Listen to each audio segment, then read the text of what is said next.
दोस्तों, राहुल गांधी जिस hydrogen bomb को फोड़ने की धमकी दे रहे थे, कल उन्होंने वो हाइड्रोजन बम फोड़ दिया। बिहार इलेक्शन से एक दिन पहले उन्होंने हरियाणा का एग्जाम्पल देते हुए एक पावर प्रेजेंटेशन की। पहले भी वो 2 बार कर चुके हैं, महाराष्ट्र का एग्जाम्पल देके और कर्नाटका का एग्जाम्पल देके। कल जो राहुल गांधी ने किया वो वाकई लोकतंत्र पे बहुत बड़ा प्रहार है।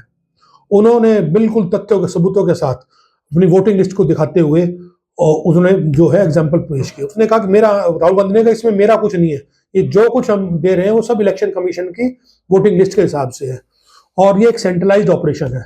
और उसने एग्जाम्पल देते हुए कहा, एक महिला का चित्र दिखाया और पत्रकारों से पूछा बताओ ये महिला कौन है।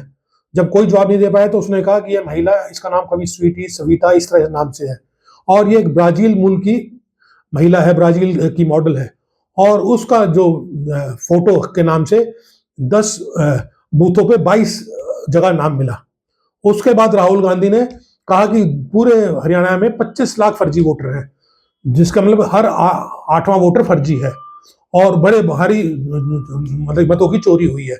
उन्होंने एग्जाम्पल दिया कि 5 लाख से ऊपर जो वोटर है वो जो है डुप्लीकेट पते के हैं, 1 लाख वोटरों का पता ही नहीं मालूम है और 19 लाख वोटर ऐसे हैं जो एक पते पे अनुपात से बहुत ज्यादा वोट बने हुए हैं।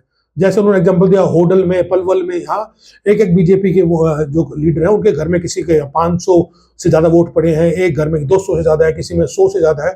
इस तरह के एग्जाम्पल भरे पड़े हैं। और दूसरा उन्होंने एग्जाम्पल दिया कि उत्तर प्रदेश से आए हुए लोगों का, जो उत्तर प्रदेश से, खासतौर से बाहर के प्रदेशों कई है पर उत्तर प्रदेश सबसे ज्यादा है, कि लोगों ने बाहर से आके बीजेपी के घरों में वोट बनाई हुई है, उनकी संख्या भी बहुत है। और राहुल गांधी ने एक ज्ञानेश कुमार का जो 0 घर नंबर जो एड्रेस है, 0 नंबर, उसका भी पर्दाफाश किया। ज्ञानेश कुमार ने कहा था पिछली बार कि 0 नंबर हम उन लोगों के घर लगते हैं जैसे जो फुटपाथों पर रहते हैं, लैंप पोस्टों के नीचे रहते हैं, जिनके पास घर नहीं है, उसका भी पर्दाफाश किया।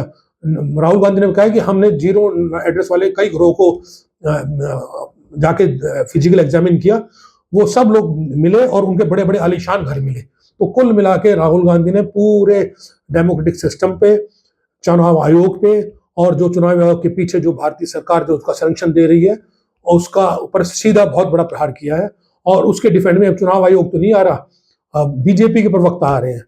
अब तो ये देखना चाहिए कि चुनाव आयोग आके सामने आए और जिस तरह से राहुल गांधी ने एक एक एग्जाम्पल दिया है वो भी पॉइंट बाय पॉइंट या तो उसको नकारे, नहीं तो ये माना जाएगा कि लोकतंत्र खतरे में है। धन्यवाद, जय हिंद।